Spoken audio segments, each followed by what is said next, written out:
দেখুন, আমি আসলে গণতন্ত্রে বিশ্বাসী একটা মানুষ।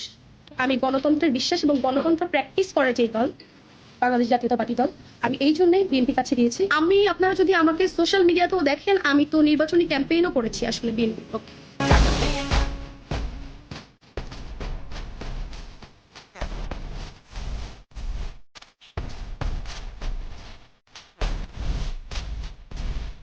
আরেক রহমান স্যারের সাথে ছাড়াও আমার আলাদা কথা হয়েছে। তারাও বিশ্বাস করে যে আসলে শুধুমাত্র যে সংসদেই আমি সার্ভ করতে পারবো এরকম না, আমি অন্যান্য অনেকভাবে বিএনপিকে সার্ভ করতে পারবো এবং সর্বোপরি আমার দেশকে সার্ভ করতে পারবো।